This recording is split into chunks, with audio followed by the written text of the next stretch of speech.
Well, it's that time of the year again. Eld-El-Fitr is here.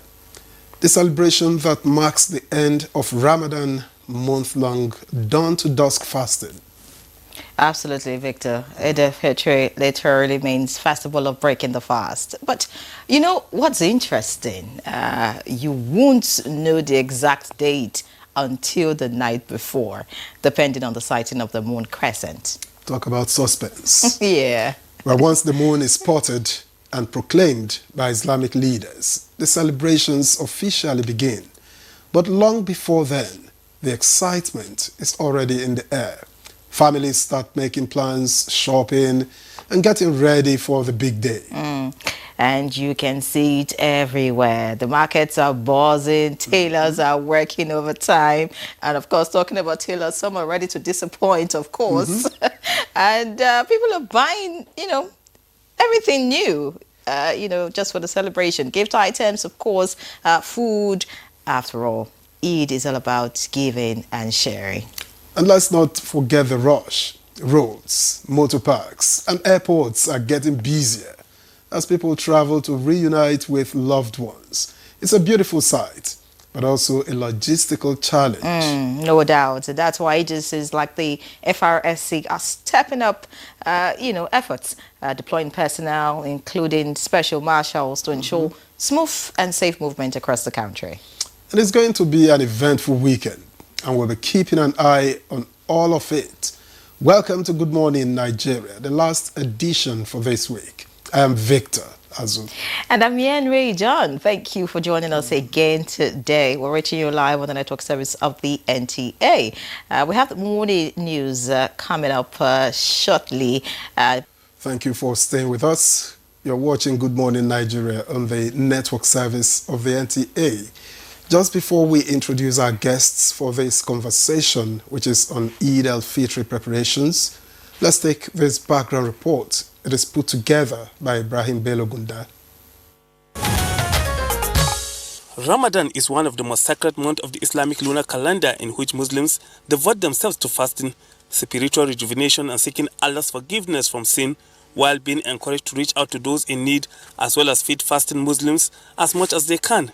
The Eld-El-Fitr preparation start with Nigerians living or working in different parts of the country traveling back home to celebrate with their loved ones, which is followed by giving of alms, mostly grains or money in like sum, known as Zakat al-Fitr or charity of the Feast of Breaking Fast. This act of charity to the needy is encouraged few days, between 2 or 3 days, to Eid, or at most in the morning before Eid, to help those in need celebrate Salah with their families in the spirit of the season. All Muslims that have the means are encouraged to wear new clothes on Eid al-Fitr day, and those that cannot afford are encouraged to wear their most precious clothes. Muslims are also encouraged to eat before going to the Eid ground, signaling the end of the Ramadan fast, while encouraging the remembrance of Allah in prayers during the period. After the Eid prayer, Muslims are encouraged to show love to each other and visit families, loved ones, and associates in the spirit of the season and brotherhood. What level of security is needed to ensure hitch-free Eld-El-Fitr celebration across the country? How will stakeholders ensure safer routes as Nigerians travel to celebrate Eid with their loved ones? And what are those things that Muslims are prohibited from doing during the period? These and more will be some of the questions guests on Good Morning Nigeria will find answers to on the program. Well, thanks, Ibrahim Belogunda, for that background report. Now time to introduce our guests, and we have with us right here in the studio Segun Ogungbemide, the Core Public Education Officer, Federal Road Safety Corps. Many thanks for joining us. It's a pleasure to be here. Thank you. All right, and while we still expect some other guests on the program, let me introduce also here in the studio Suleiman Danzaki, SSA to the President of National Union of Road Transport Workers, NURTW, on intergovernmental and international matters. A pleasure to welcome you. Good morning, and good morning, Nigerians. Okay, let's begin this conversation. Let me start with the FRSC. Now, there's a surge in movement. A lot of people are moving around, particularly towards the north and maybe parts of the southwest, largely. What's in place to ensure that they reach destination safely? Thank you very much. Let me start by felicitating with our Muslim faithfuls in advance for the successful ending of the Ramadan fast. It has become a tradition in FRSC because we always try to be proactive when it comes to expected upsurge in road traffic movements, especially during festive period.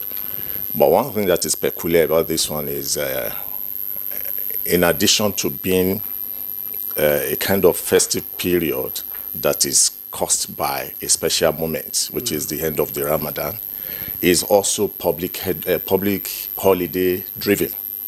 An indication that people will be traveling virtually all over the Federation, unlike what we normally experience during the Christmas period, where the movement tends towards a particular region, towards the east compared to other regions.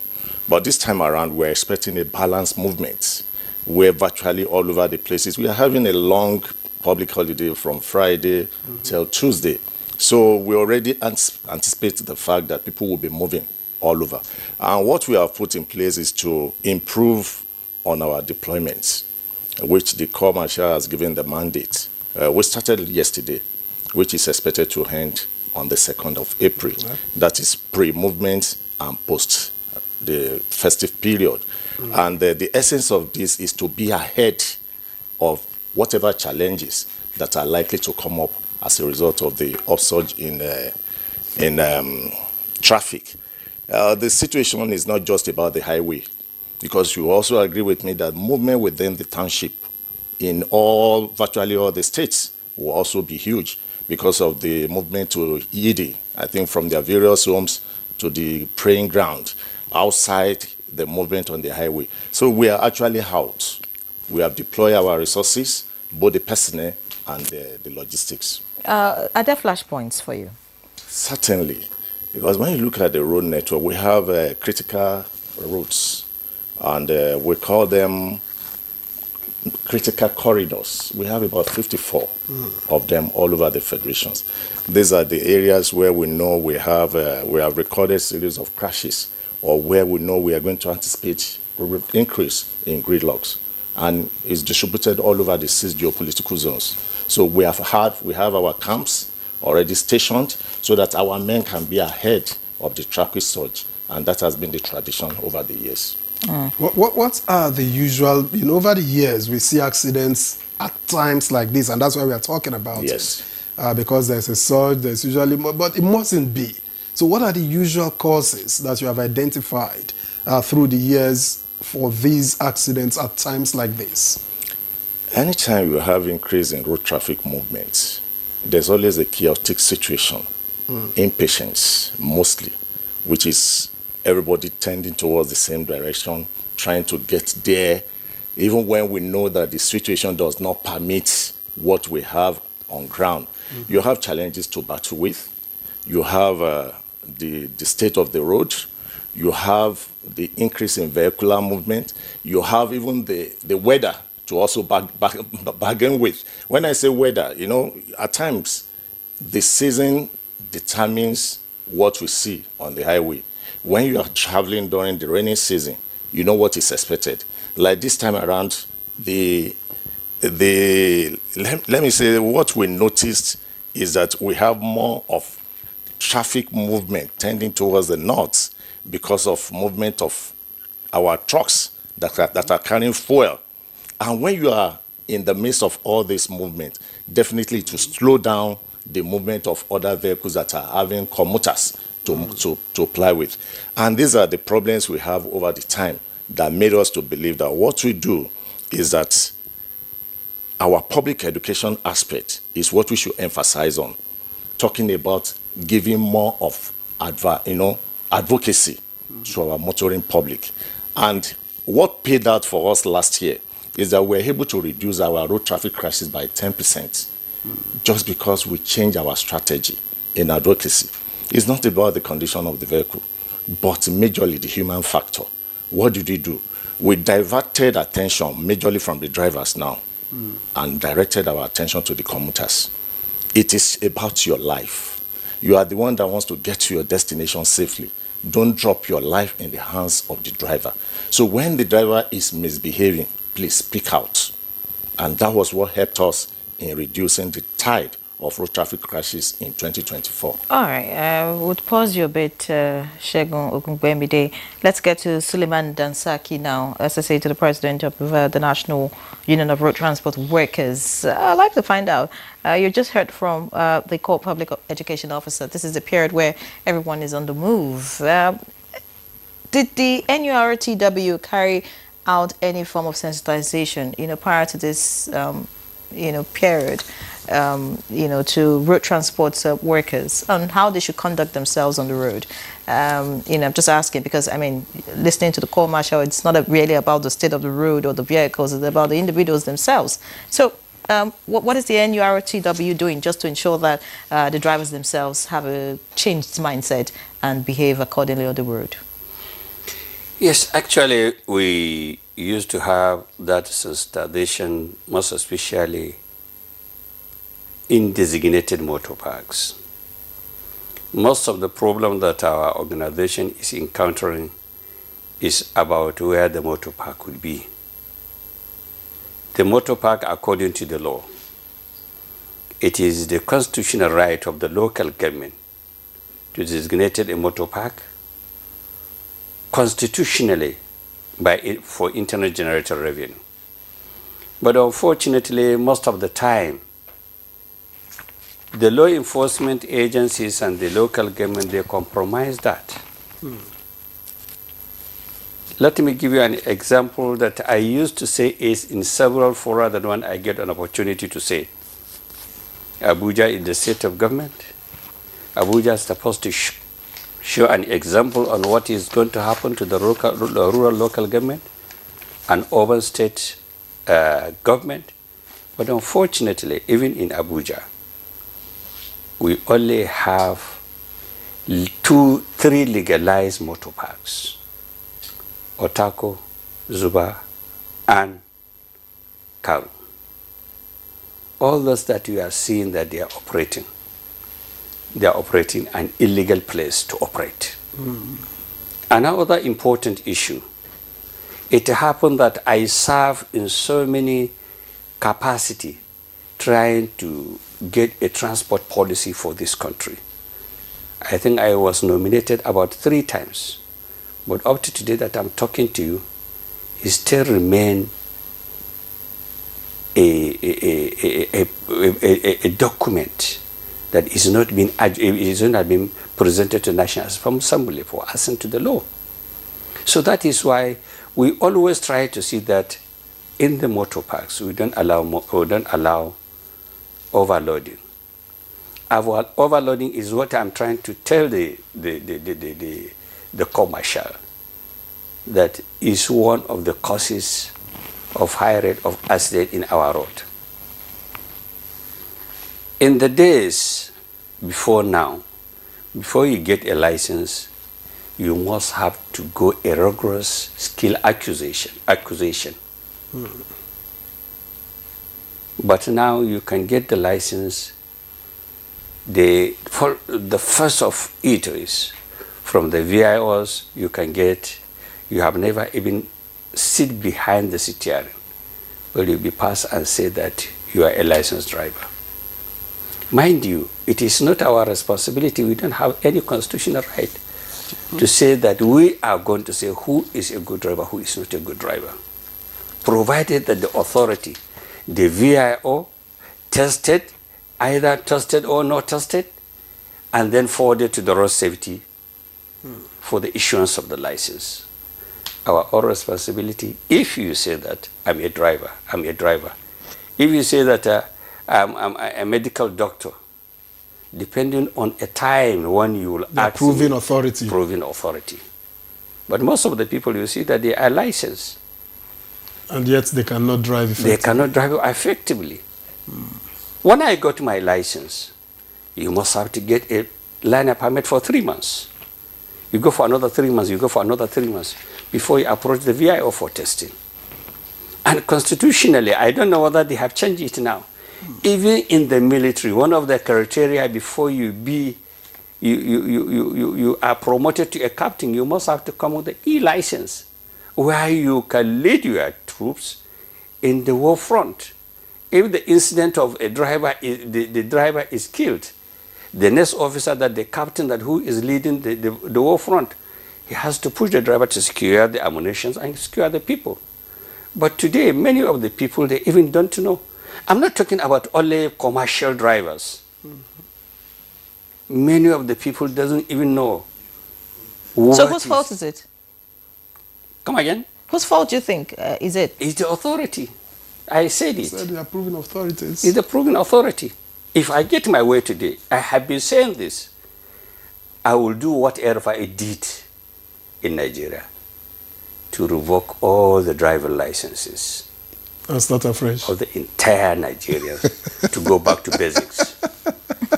Now I started, and I am sure that they have approved so many driving schools. But driving school, according to what I saw, has limitation. Some of the drivers, they can drive. We have 3 different categories of license. B is a beginner. The second one for 3 tons and below 3 tons. And E, in the olden days, is any motor vehicles. But the driving school, they cannot train and certify the articulated drivers. I think that most of the contentious issues is about the heavy truck drivers.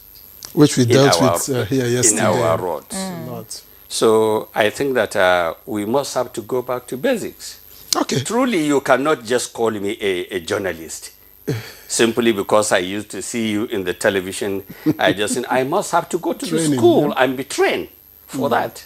So that is one of the most important things we have to recognize. You see, since you're putting the blame on the agencies, that should get people certified to be on the road, what is the NURTW doing to ensure that the drivers are also qualified, to be in that sector? You just talked about being a journalist, for example. Now I'm asking that in regard that you see some drivers, poor eyesight, some you see have some kind of, some of impediments that would affect them when they drive.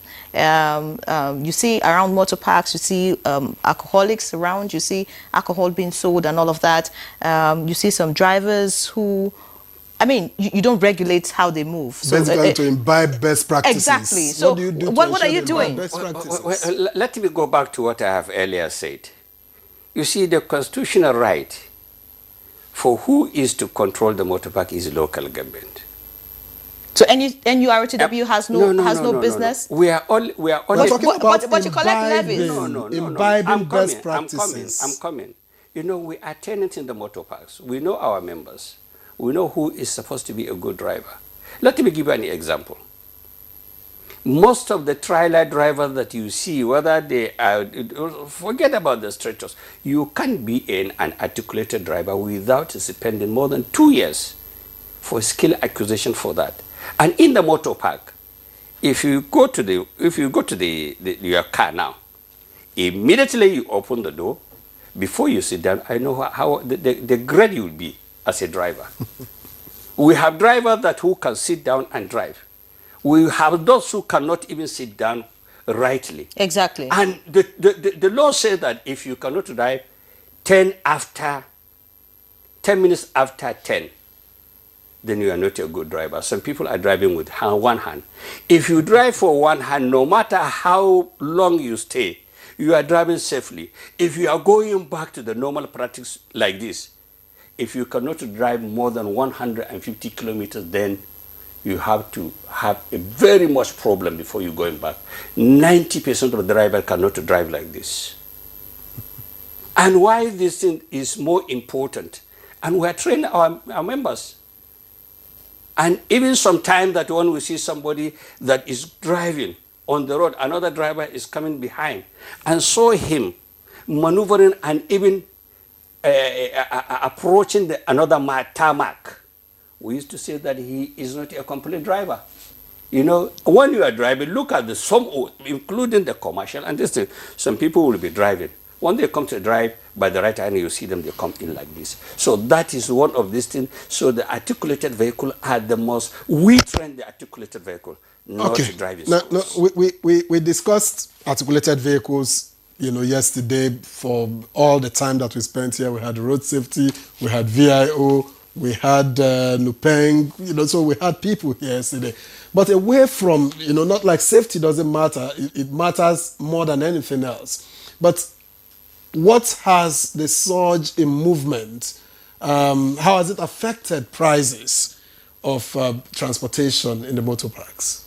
You see, people are thinking about whenever there is an outcry of petroleum increase, they are expecting people to reduce the price.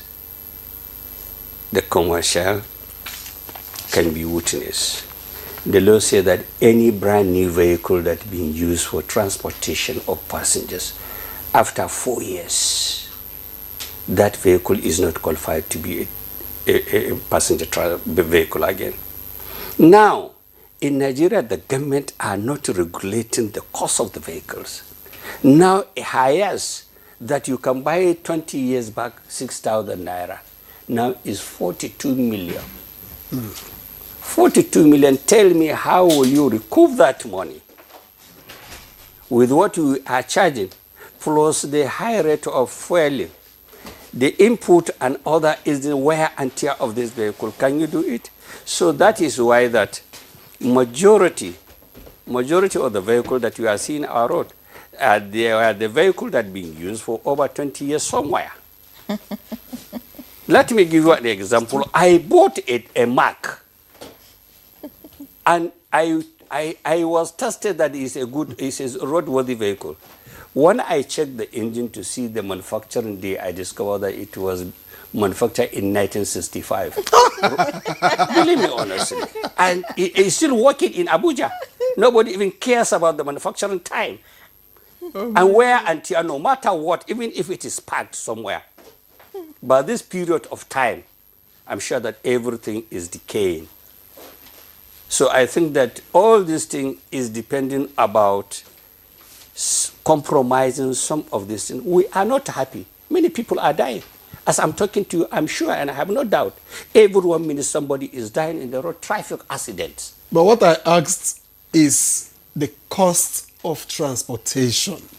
How has the preparation for Eid affected prices at the motor parks? Thank you. He has already said it earlier. He couldn't have said that because... I'm coming. He said it. They know that in a festivities period, sometimes people are moving this side. And the other one maybe in Christmas is going this side. Don't forget that if you move this side, you will come back empty.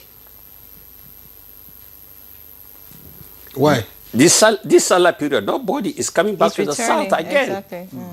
Nobody is coming to the south again. Go there, go to Lagos and you see a lot of people. Some people are even going through an articulated vehicle in a very hasty way. They are coming, they are eager, they are too inquisitive to go and see their loved ones. So they are going this side, and this side when you are coming back, you will see. Even the train, since day before yesterday, there was no ticket going to this side. But coming back from Kaduna, almost more than 3/4 is empty. So what's the impact you must of price? you must have to complement. You must have to increase the price and see how you are going to recover. So and you get double it so that you take both the the to and fro. Of course, yes. All right, many because thanks. there is no policy for that. Many thanks, Suleiman Danzaki, for your insights. Very interesting. By the way, that vehicle of yours, thank you for reporting it. We're going to seize it. Impound it. All right, let's get to, before we get to the FRSC, we have joining us now Imam Samim Yusuf Al-Hassan, the Deputy Chief Imam, Muslim Community Center, Juma Mosque, who says on 3 Abuja. Many thanks for joining us, Imam. Thank you very much. All right, so let's get back to Segun Ogungbemide. A lot of issues have been raised about, what the FRSC is doing in ensuring that there's sanity on our roads. He's talked about the driver's license. That's been an issue for a very long time. You talk about underaged drivers. You talk about the kind of drivers you see in articulated vehicles, and all of that.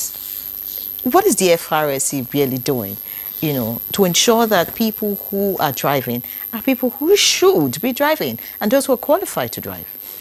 That's actually where we started from, where what my big boss mentioned was where we took off from before we got to where we are today, where we had indiscriminate acquisition of driver's license, where those that were not trained, not properly trained, had reason to get driver's license. And we had series of crashes happening all over the places. He made mention of driving schools. Before, you can just get an hamlet, and the next thing you are a driving school, and you start issuing driver's license. But FRC came up with what we call DSSP, that's driving school standardization scheme, where we had to certify your driving school. You have some criteria that you are supposed to meet before you can be allowed to start training people on how to drive. And outside that, we introduced what we call compulsory 26-day syllabus. That is, before you can even be fit or be given a certificate, you are expected to be trained for 26 days. And after that, you now be tested. That's computer-based test for you to now, before you now present yourself to VIS, tested, and now asked to come to FRSC. It is a tripartite thing, and is introduced to enable us articulate these compromises so that we can, put up the necessary intervention and solve the problem. When it comes to law, it's not about the authority. Every climb that we have law being adhered to, it takes two to tango, the people and the authority. For you to have about 500 vehicles, trucks being brought into the system, you should be able to ask yourself, where are the drivers coming from? But the next day you see all these trucks being driven by somebody. I can assure you, even those trucks that you see, many of them are not having driver's license because of the system we have in place now. It's not as easy as he has just said it. For you to get a driver's license in Nigeria today, unlike before, you can't just go to the market and pick it. You must go through the process. And the process has now been compromised. Anybody that tells you today that he has a driver's license and he just got it yesterday, without going through all this process, you know he's holding a fake driver's license. It's not in our database. And as of today, we can boast that Nigerian's driver's license is even being recognized in Western world, which you can use to drive pending the time you are able to acquire their own.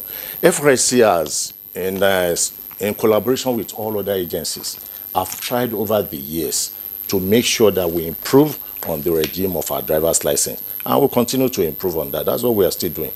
All right, thank you very much. Of course, we dealt sufficiently with all of these yesterday. But let me launch Imam Tamim Yusuf Hassan into this conversation.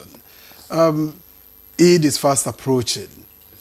What is the spiritual essence of the whole celebration, and how should the Muslim Ummah prepare towards it? Thank you very much.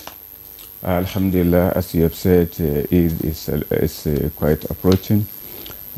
Preparations expected of the Muslim Ummah, first of all, one has to recognize that Eid is not just a normal ceremony that people should do what they like in the name of maybe happiness or whatever.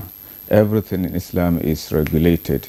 One has to do whatever he wants to do as a Muslim according to the provision of the Quran and Sunnah of the Prophet Sallallahu Alaihi Wasallam. Therefore, preparation expected of a Muslim for Eid al-Fitr, first of all, one has to make sure that the spirit of the celebration, meaning the unity of the Ummah, and also peace, love, and togetherness of the Ummah, Muslims, both Muslims, neighbors, non-Muslims, everybody is to be carried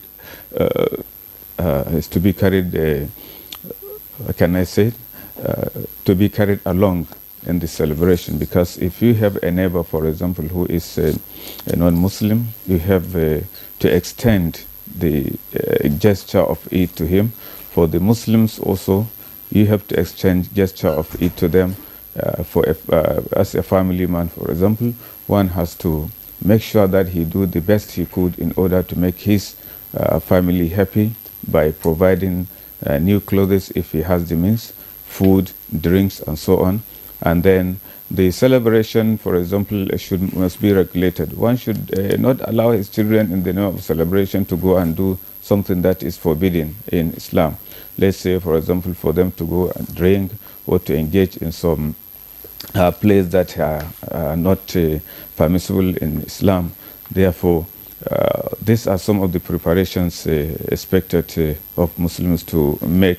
And then on the Eid day, early in the morning, one is expected to take bath and get prepared to the Eid ground, whereby every Muslim is expected to be there, men, women, children, and so on. To the extent that our Prophet ﷺ mentioned that even the women who are menstruating, who are not allowed to pray, they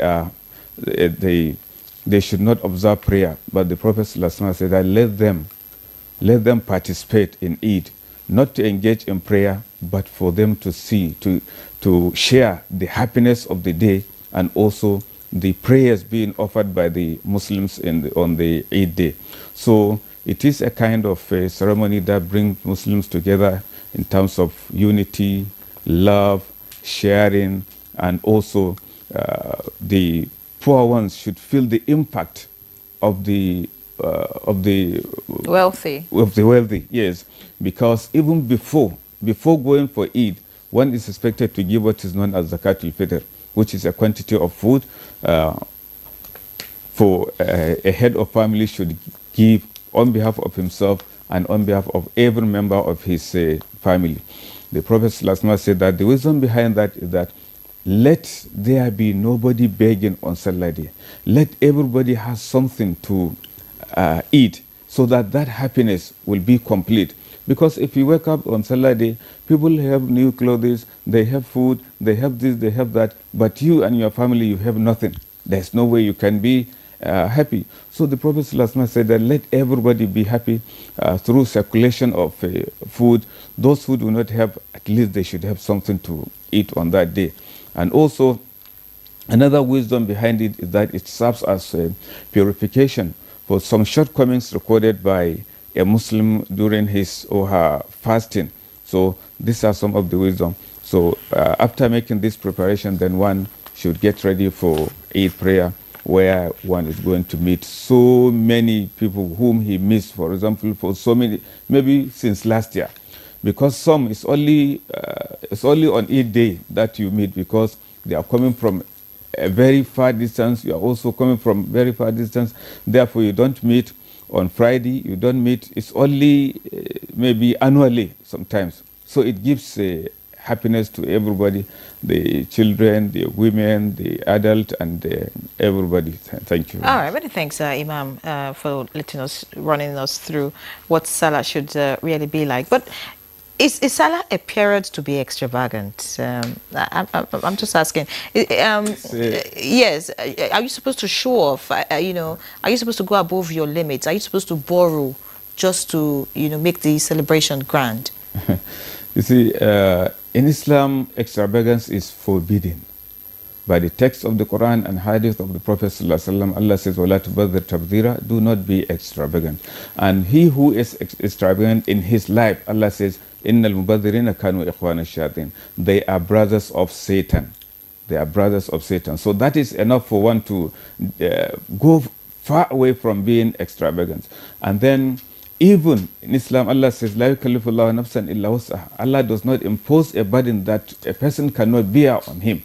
So, if Allah does not impose, why should one impose a burden that he cannot bear? This zakat I'm saying, this quantity of food that one should give in the morning before going for Eid, those who do not have are exempted from giving, because they do not have. Allah did not say, okay, go and borrow, you must pay zakat al-fitr if you do not have. No. But only if other maybe neighbors see the condition of a particular person, they extend that gift to him, and he is in position to give that, he can give. But one should celebrate Salah according to his or her means. No extravagance is allowed as far as Islam is concerned. Either one to say, I must buy new clothes, I must do this, I must do that. No. Everyone should do it according to his or her own means. Capacity. Yes. Now, let's talk about the sighting of the moon. Of course, the Salah date is still tentative because the moon has not been sighted. So how important is sighting of the moon in determining the date for Eid-el-Fitr, and how does it work in Nigeria? Determining the moon, see, is how it works in Nigeria. Let me start by that. See, we have an authority, and that authority is the Sultan of Sokoto. He is the one in charge of announcing moon sighting, and he has a structure in place.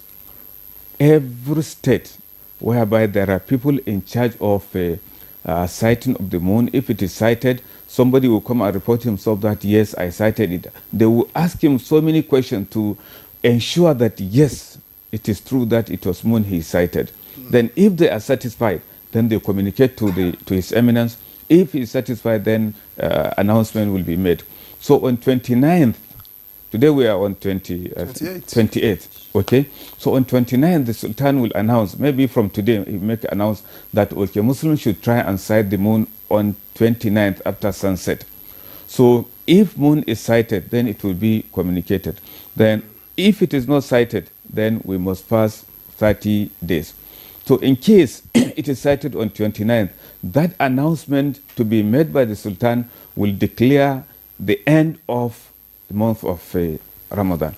But if there is no such announcement, then we have to Salah will have to move forward. Yes, it has to be, we have to observe fasting of 30 days. So after observing fasting of 30 days, then there is no need of sighting for the moon, whether it is sighted or it's not sighted, because in Islam, month cannot pass 30 days. Yes, so automatically the following day is Salah. Salah day. Yes. All right, Imam. I'd like to stay with you just a bit before we move on to our other guests. Ramadan is referred to as a holy month, and Muslims observe the do's and don'ts during Ramadan, and this some people just feel that once it's Salah, it signals freedom from all the do's and don'ts of Ramadan. Is that what it should be, really? You see, that's it's indeed great misunderstanding from some Muslims, or let me say they follow their desire, because as someone who observes fasting of Ramadan, it's just like passing through university. You graduated, for example, as an engineer or as a medical doctor or whatever. You have to be able to defend your certificate. So all of us now should be considered after Ramadan as students of Ramadan. We should be people who acquire taqwa, piety, which is the backbone of everything, success in this world and the hereafter. And it is something that will restrain an individual from committing something that is wrong, whether he is in public or he is in isolation, whether somebody will know, whether nobody will know. But Ramadan should teach an individual discipline. So by the time Ramadan ends, the lessons Muslims learn from Ramadan should be extended up to another Ramadan when the lessons are going to be renewed. But for someone who will say, okay, Ramadan has finished, okay, therefore he continue doing what he not, that one does not understand what Ramadan means. And it means that he did not gain anything from the lessons of Ramadan. Therefore, since even during Ramadan, the Prophet ﷺ said that رُبَّ صَائِمْ لَيْسَ لَهُ مِنْ صِيَامِهِ إِلَّا الْجُوعُ. Some of those who do observe fasting, they do not have any share from their own fasting except that they punish themselves of hunger and thirsty. Why? Because they did not restrain their organs. Their mouth, they talk anyhow. They listen to whatever they like. They watch at whatever they like. So fasting should be able to teach a Muslim complete restraint and control of one's organ. Your tongue, don't talk until what you are certain. Something that you know that it will not invite the anger of Allah subhanahu wa ta'ala against you. But if someone just release himself, just talk anyhow, it means that person does not understand even the purpose behind the Ramadan fast. So right inside the month, some have even defeated the aim of Ramadan. What more of after Ramadan? You see, those people will automatically go back to their normal life because Ramadan did not even make them to change anything. Yes. While it means to help to create discipline in an individual. Your mouth, don't talk except something that you know it will not invite wrath and anger of Allah against you. Don't backbite. Don't blackmail. Don't use your ear to listen to something that is not allowed in Islam. Your legs, don't go wherever that is not permissible by Allah subhanahu wa ta'ala. So for someone who understands this message or this objective behind Ramadan, there is no way after Ramadan you see him going back to things that are not well. It's somebody who can now depend his certificate, as I'm telling you, that it is just like a school whereby someone graduates as an engineer or something of that nature. So you see, Ramadan will teach person, he'll be more disciplined. So that's what is expected of impact of Ramadan in Muslims. Imam, I listened carefully to all that you've listed, and I worry for those when you say they must not hear. Because sometimes you never know what you are going to hear until you hear it. And when you have heard it, I'm not sure if there's a remedy. Are you on here? One is different. But deliberately, for example, somebody decide to listen to something that is obscene, for example. Something that is criminal in nature, or something that is immoral. That one is one's decision. But as, for example, as one is passing, he just... You listen mistakenly. Yes, that one. One is not going to be held responsible for that because it's not intentional. All right, thank you very much, Imam. That's interesting. But let me get back to Suleiman Danzaki. Yes. Is there anything that passengers should know regarding possible delays in road movements as a result of the mass travel at this time? Well, a passenger and a driver, whenever you pay your fare, is contractual agreement. You have the right to tell the passenger, the driver, that I don't want you to go more than 100 kilometers. We used to tell him. The passenger also have the right. And another important issue is that whoever after leaving the park, after the leaving take-off point, when he add more passenger, the passenger have the right to report him back, and that driver will be sanctioned. We have, you may not know that we have what is called an internal control. At times, we book our vehicle that movement in and out of the park. And before arriving to the destination, then whatever you give the first turn that you took from this thing, even if the second one overspeed and overtake you and go there, that he must have to wait. That is why we are saying that we need a serial collaborations with the road safety. We have that collaboration. Even before when the Decree 45 of 1988 was promulgated during the military era, NURTW was part of the governing body of the road safety. I was part of the advisory council. But unfortunately, sometimes there is so many lapses that they must have to be corrected in executing the road safety. Let me give you a small example. A vehicle that was invented in 1842 was moving to 2 kilometers per hour. 2 kilometers per hour, but at that particular time, When the person who was driving, the driver was moving, he got a sloping point. So he has a brake failure and he has a fracture.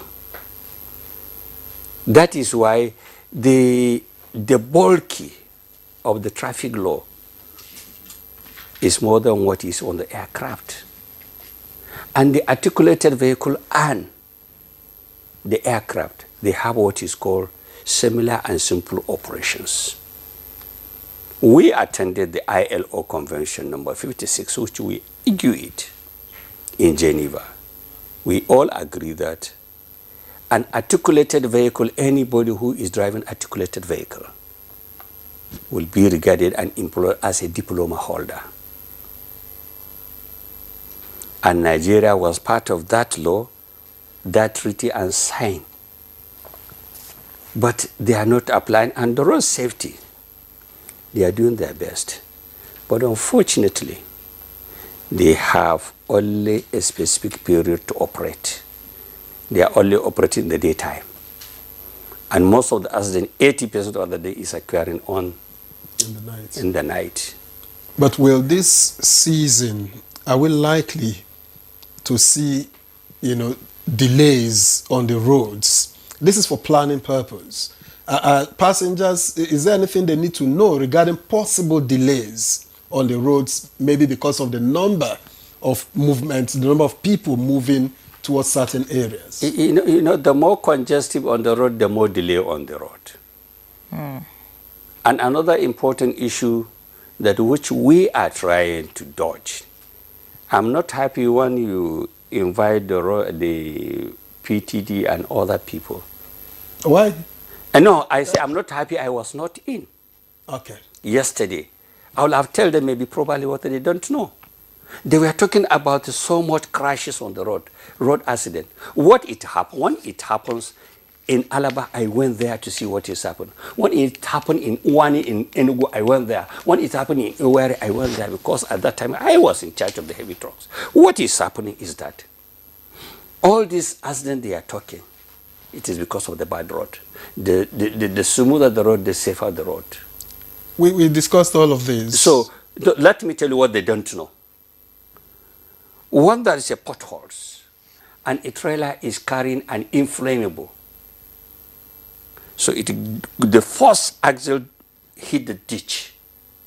Of course. The contents will shake. Of course. And the next, that is the propelling axles. The propelling axles is the one that is also hooking the load. This one has already shaken this thing. It is like carrying water and in open container. It will shake. So probably sometimes it is used to pull the hook. Yeah. And in Nigeria, it's not like in America. In America, most of the tankers, they were aluminum built body, where even if it touched the ground, that there is no spark of light. But in Nigeria, most of these things, go and see where they are constructing the tank. When you are on your way to Kaduna, you see that it's an iron, and the iron is very light. So it's possible that when they are moving, there must be a little spillover of this thing from the tank. So we need the road. We even advise the government. Whenever I have an opportunity, I advise the government, please, repair the road, put the toll gate. When you put the toll gate, make sure that this money that you are collecting should be for the purpose of repairing the road. All right. Many thanks, Suleiman Danzaki. Let's get back to the FRSC now. Shegun Ogungbemide, Core Public Education Officer. I mean, the issues are just numerous, really. But you talked earlier about the core, trying to educate the commuters instead of the drivers, and how it has impacted on the reduction in road accidents. But are you also educating members, or if you like, staff of the corps? I'm asking because, I mean, we're seeing some, officials of the Federal Road Safety Corps not conducting themselves properly, and sometimes even causing accidents, in the bid to do their job. So are you carrying out some form of sensitization, or if you like education, regularly on your officials, just so that this period where there's rush, I mean, the officials themselves have their own pressure. Sometimes they tell you, well, maybe because of what they are also dealing with and all, just so that they are able to manage and conduct themselves properly on the road. Thank you very much. I would rather say what is happening, or most time that happens to our operatives on the road, is more of a reflection of the society. The training given to them is that under any provocation, you are expected to be in control.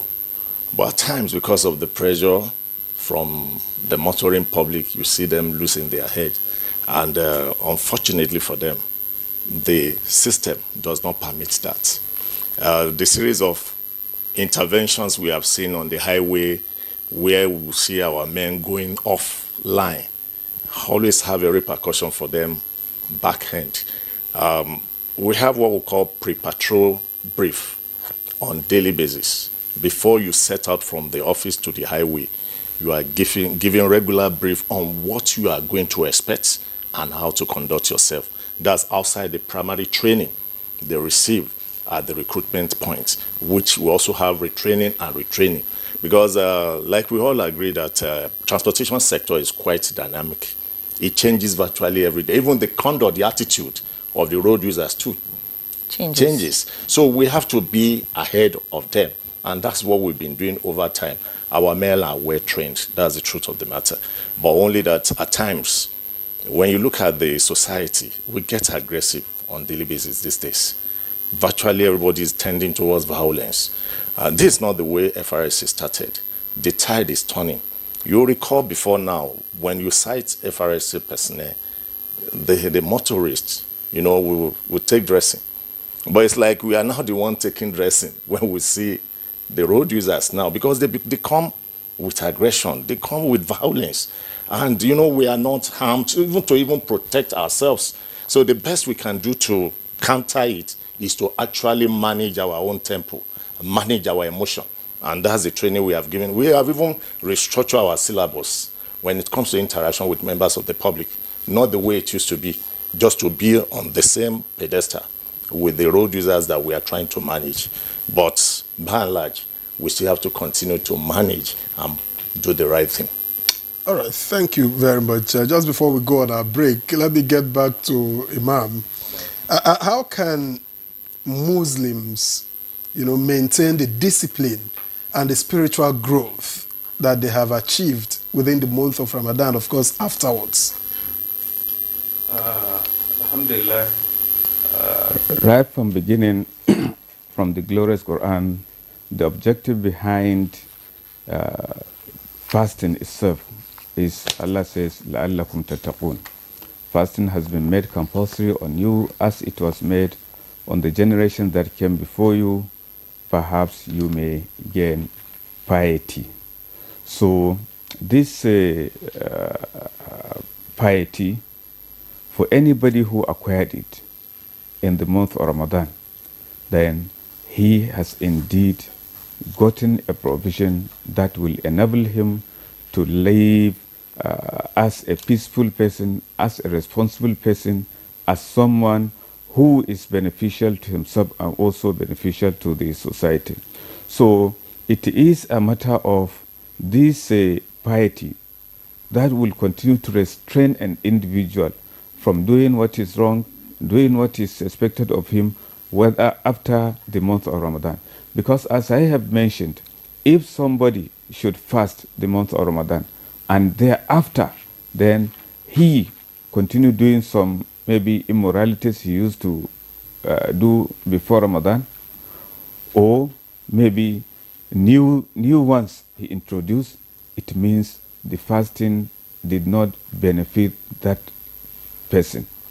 So one should always reflect. If one wants to uphold these lessons, one should always think, always reflect that, as the Prophet said that you should worship Allah though as if you are seeing Him. Though you do not see Allah, Allah the Most High sees you. So if one is in public, if one is in isolation, one should bear this in mind. Whoever knows that Allah is monitoring him, there is no way maybe after Ramadan he will do something that is expected of him. All right, many thanks, Imam. I'll pause you there a bit. Of course, we'll get back to you. Talking about monitoring, we're monitoring situations at the Milto Parks, and we have one of our correspondents, Ekene Ndulwe, who joins us now to give us a feel of what is happening. Ekene, can you tell us where you are exactly, and what are the feelings you have about those traveling, the drivers themselves, and the situation of Milto Parks? Okay, Yanre, good morning. I'm right now at the Jabi Park in Abuja, and I know you can see besides me, you see travelers, coming in. There are a lot of vehicles here. People are making travels ahead of the Salah celebration. As you know, we are in the month of Ramadan, and the Eid-el-Fitr celebration marks the end of the 30 days fasting for Muslim faithful. It is a period that people are expected to make travels, visit their hometowns, visit their family members, their loved ones, and spend the end of the fasting period, which is the Ramadan season. And ahead of this, we are here at the park to see how people are making travels, if there are increased travelers, and what is the cost of transportation. I'll be speaking with the Assistant Secretary of the Jabi Park here in Abuja to tell us the situation of things. Okay, please come over. All right, here with me is the Assistant Secretary of the Jabi Park. Okay, good morning, sir. Yeah, good morning. Okay, we are at your park right now.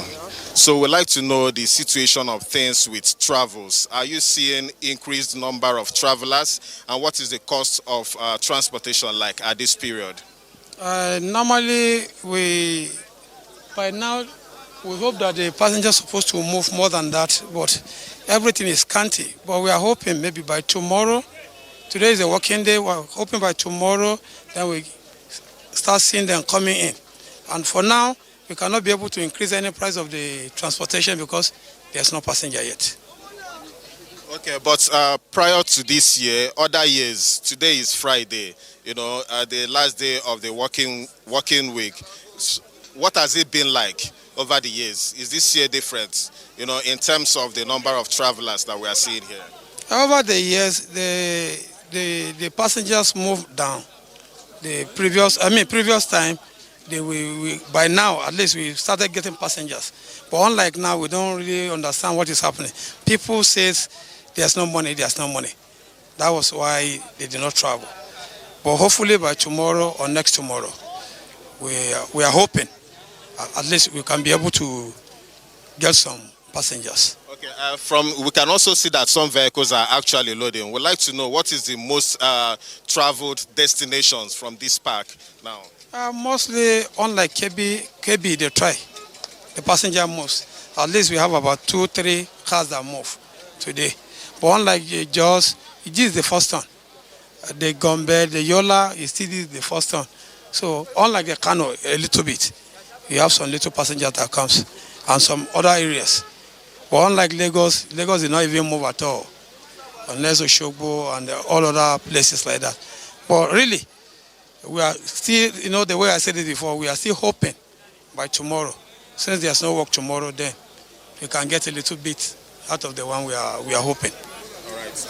Thank you very much. As you know, the federal government has already declared Monday the 31st and Tuesday the 1st of April as public holidays. So people still have from now till Sunday to make their travels and spend time with their family, on the public holidays. I also attempt to speak with one of the passengers around here to get feelers from passengers on the celebration, on the traveling rather.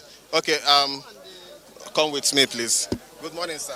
Good morning. How are you? I'm fine, sir. Please, can you tell us your name? Please, can you come down and speak to us? Sorry.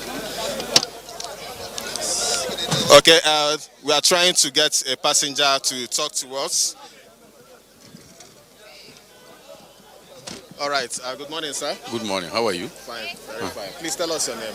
I'm Alhaji Kudu Chadu Mohammed. Okay. Okay, which destination are you traveling to? Mina, Niger State. Okay, for you, what does this period mean? First of all, I have to thank Almighty Allah for sparing my life to witness this Ramadan, which is getting to an end between tomorrow and next. It's very, very important. I see my family. My family, they are all based in Mina.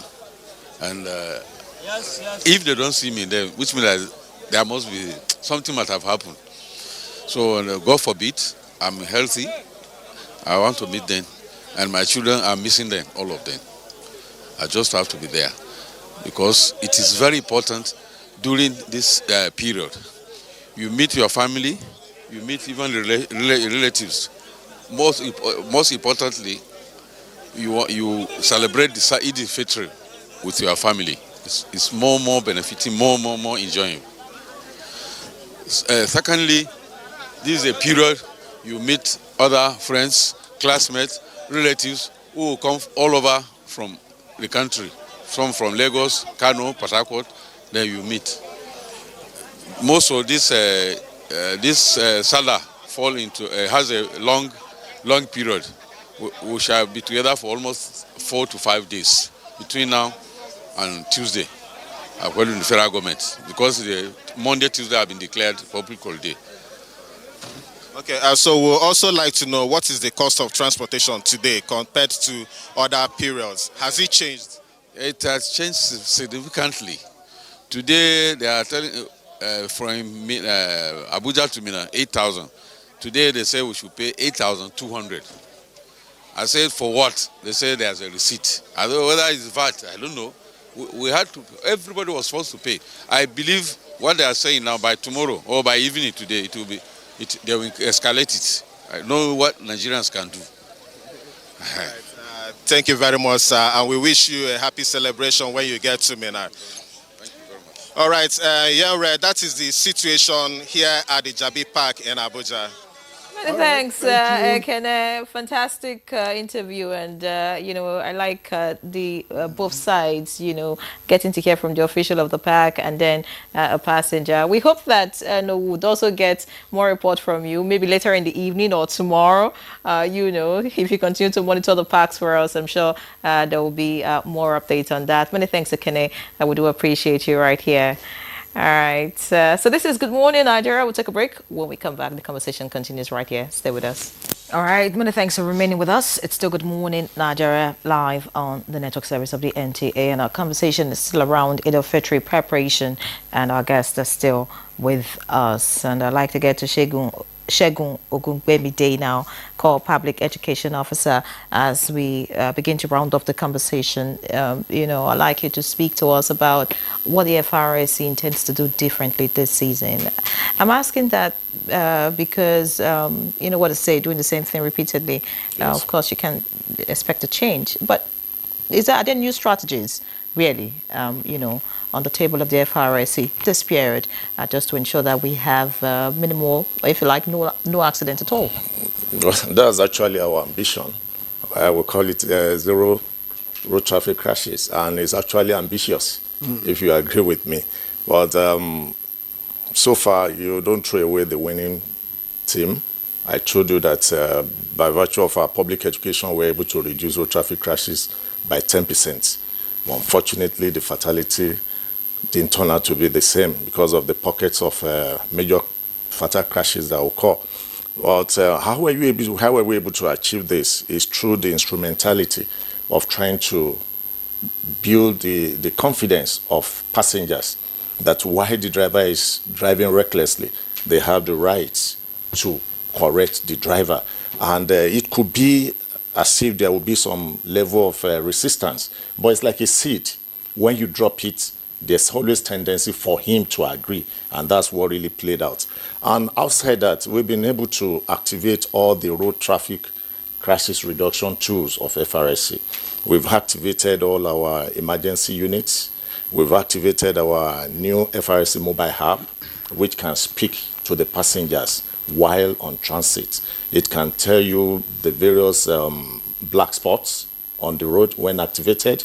It can tell you the speed the driver is going so that you can control the driver. It can also serve as an eyewitness. That's even when you see gridlock on the highway or crashes, you can communicate to us real time so that we can do the needful.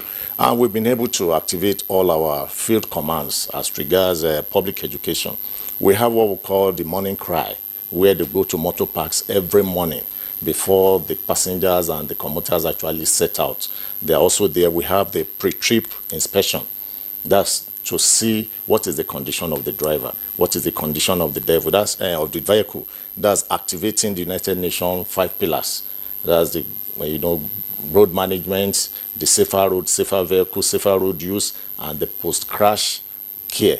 These are the things we have put in place. And we have our national road traffic radio, where you can call in, where you can also listen to know the traffic situation all over the Federation. As it's happening, they are communicating to us, and we are telling members of the public where there are needs for diversion. We'll also guide you on what to do. The issue of in all this, without the cooperation of the motoring public, it will become very difficult for us to achieve anything. And we also agree that road safety is shared responsibility.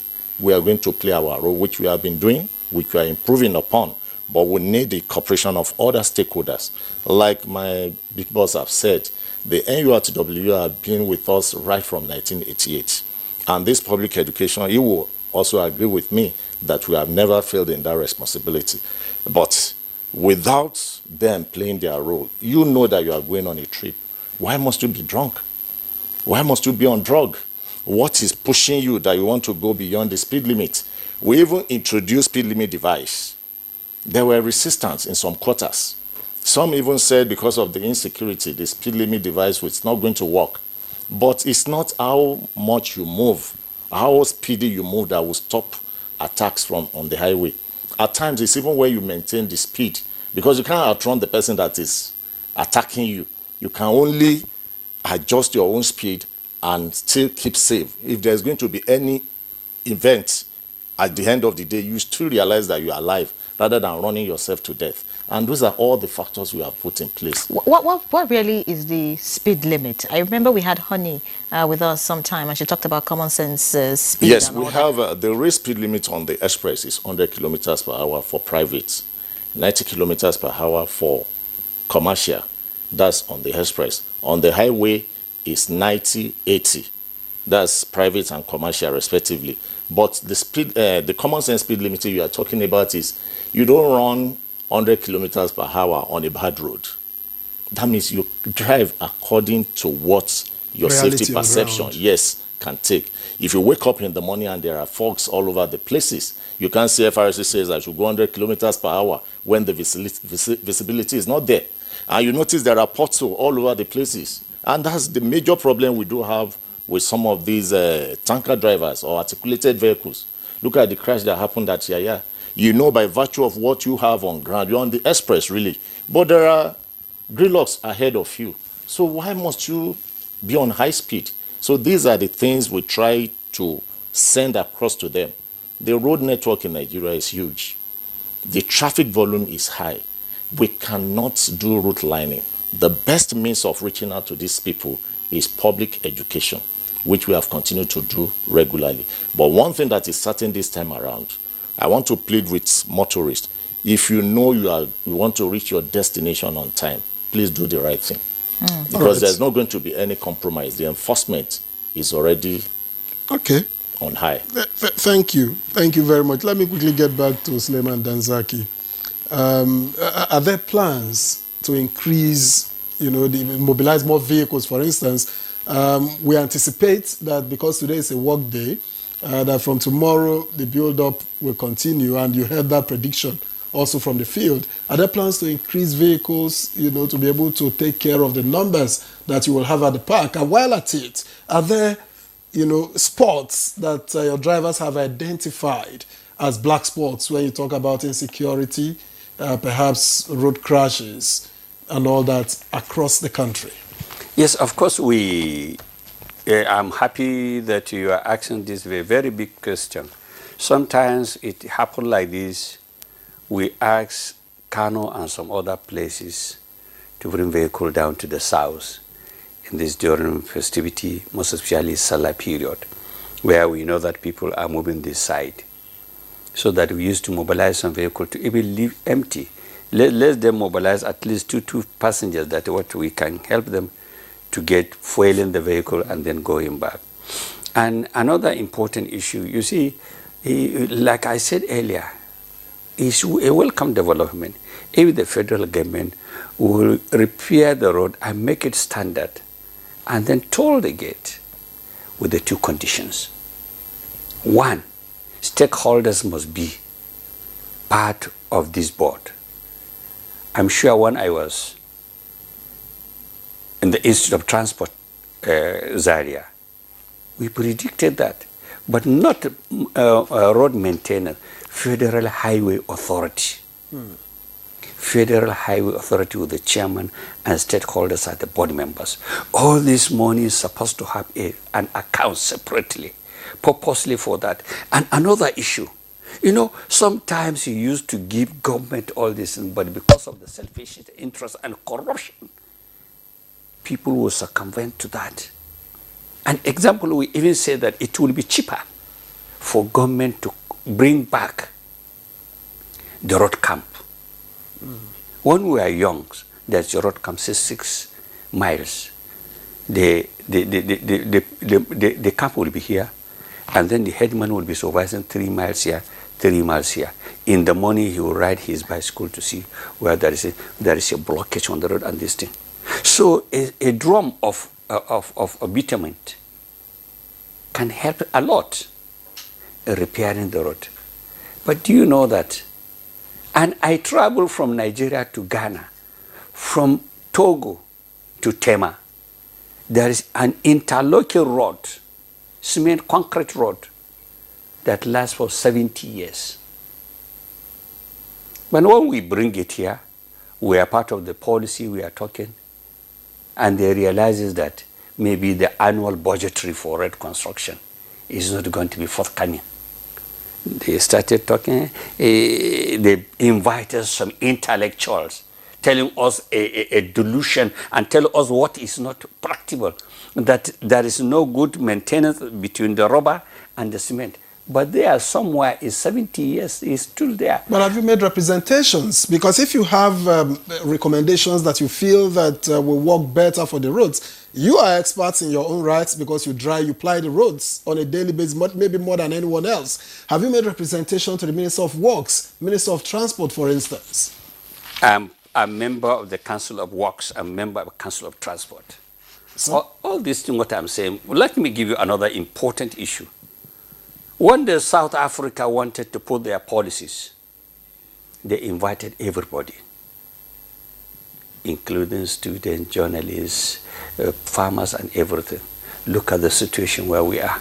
How are you going to put this policy? How is it going to affect you with their salaries? And they have, in Africa, is the best policy. We call it Pretoria road policy. But in Nigeria, when you go to all this ministry, that you see the bulky report about that one. But the problem is about the corruption. And I was told directly that Dangote wanted to build the road, concretize this road. Many thanks, Suleiman Danzaki. It looks like we need to have you on a different conversation. Maybe, you know, talk about the safety and, of course, our road network. Yes, because of time. We're running out of time on this particular edition. Let's get to Imam Tamim Yusuf Al-Hassan. And now, as we round up the conversation, what's your advice to Muslims as they plan to celebrate Eid al-Fitr, and of course non-Muslims? You know, what should they do? How should they support Muslims as they celebrate Eid al-Fitr? I want to advise the Muslims to celebrate Eid al-Fitr peacefully, and also whatever one is going to spend, let him make sure that he did not overspend or spend something that he does not have. One has to go and borrow. No. When you borrow, when are you going to pay? That is the problem. So celebrate the Eid according to your own means. And also, those who observe that a particular brother or sister or home house have problem, please let them be of assistance to them. Let them extend hands of assistance to them so that they will also be happy. Then for the non-Muslims who are neighbors, you see, Salah normally is a situation whereby it makes everybody happy. You see, I have neighbors who are not Muslims, but whenever Salah comes, you see, they will be coming to be congratulating me. I will be extending all that I have. So it is indeed a happy mood for all of us in the community. So I hope this will be extended everywhere. Whoever has a non-Muslim neighbor, let him carry him along. Let him share with him this happiness, and let him show him that Islam is a religion that embraces, that also encourage peace and stability, especially within neighborhood, whereby the people you are living together will be you are living peacefully with them, you are interacting peacefully. This is what will make Nigeria greater and all right, greater. thank you very much. Let's take a minute also to get a final word, Segun Ogungbemide. Okay, thank you very much. To the drivers, let me plead that there were some that partook in this Ramadan last year, but they are no more today. We lost close to 5,000 people last year, 2024. And this as a result of the failure of the drivers to comport themselves on the highway. That same road that we are saying claim lives, many people have passed through the same road without getting involved in crashes. So how were they able to do that? And that's why we always introduce defensive driving technique, that irrespective of what the road is, what the vehicle is, what the environment is, you as the driver should be able to conduct yourself properly. Avoid distracted driving. Avoid overtaking wrongly. Avoid driving under the influence of alcohol or drug. And try and put your vehicle in order. Certainly, if you're able to do this, I can assure you that by the grace of Allah, we'll be able to witness another Ramadan. So I wish them safe trip. That's the prayer. Suleiman Danzaki, in 30 seconds. I had asked you about flashpoints in terms of security that your drivers have found. That flashpoint, I think that I am appealing to the federal government to give more fund to the federal road safety. For education of them, they have many, they have the manpower. And another issue, I hope that when they are enforcing the law, let it be for everybody. Let us have a legislation for that, including myself, himself, and any other person.